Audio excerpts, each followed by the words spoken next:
Hello అండి. Welcome to cook with Satya channel. ఈరోజు మనం ఎంతో టేస్టీగా ఉండే మునక్కాయ పాలు పోసి ఎలా చేసుకోవాలో చూద్దాం. ఈ కర్రీ మనకి రైస్‌లోకైనా, రోటీలోకైనా చాలా టేస్టీగా ఉంటుందండి. లేట్ లేకుండా ఎలా తయారు చేయాలో చూద్దాం. ఇందుకోసం మనం ఒక గిన్నె పెట్టుకొని అందులో 2 టేబుల్ స్పూన్ ఆయిల్ వేసుకోవాలి. ఆయిల్ బాగా వేడయ్యాక 2 ఎండుమిరపకాయలు, తాలింపు గింజలు, కరివేపాకు, ముందుగా సన్నగా తరిగి పెట్టుకున్న అల్లం ముక్కలు అన్నీ వేసి బాగా వేయించుకోవాలి.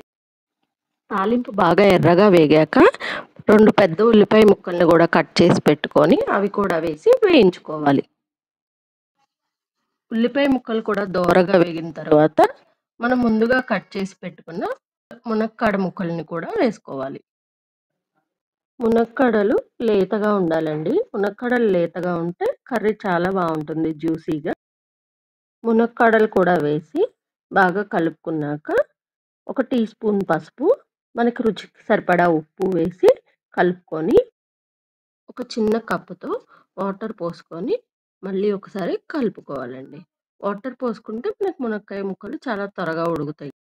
ఒక పక్క నేను ముందుగానే పాలు కూడా కాచుకొని చల్లారి పెట్టుకున్నాను.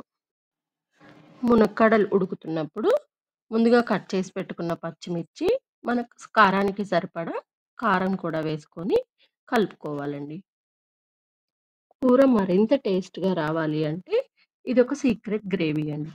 అందుకోసం ఒక చిన్న కళాయి పెట్టుకొని ఒక 5-6 సన్నగా తరిగిన ఎండు కొబ్బరి ముక్కలు, ఒక 10 జీడిపప్పు ముక్కలు, ఒక టేబుల్ స్పూన్ పల్లీలు వేసుకొని దోరగా వేయించుకోవాలి. వేయించుకున్న వాటిని ఒక మిక్సీ జార్‌లోకి తీసుకొని సాఫ్ట్ పేస్ట్‌లా చేసుకోవాలి.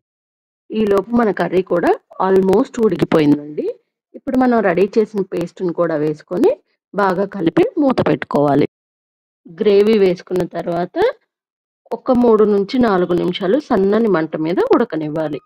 అంతే అండి. ఆల్మోస్ట్ మన కర్రీ రెడీ అయిపోయినట్లే. ఇప్పుడు దించుకొని మనం ముందుగా కాచి చల్లార్చి పెట్టుకున్న ఒక చిన్న గ్లాస్ పాలను కూడా పోసి కలుపుకొని సర్వింగ్ బౌల్‌కి తీసుకోవటమే. అంతే అండి. ఎంతో టేస్టీ అయిన జ్యూసీ మునక్కాడ పాలు కర్రీ రెడీ. ఇది రైస్‌లోకి చాలా మంచి కాంబినేషన్ అండి. మీరు కూడా ట్రై చేసి ఎలా వచ్చిందో కామెంట్ చేయండి. Thank you. And please like, share and subscribe cook with Satya channel.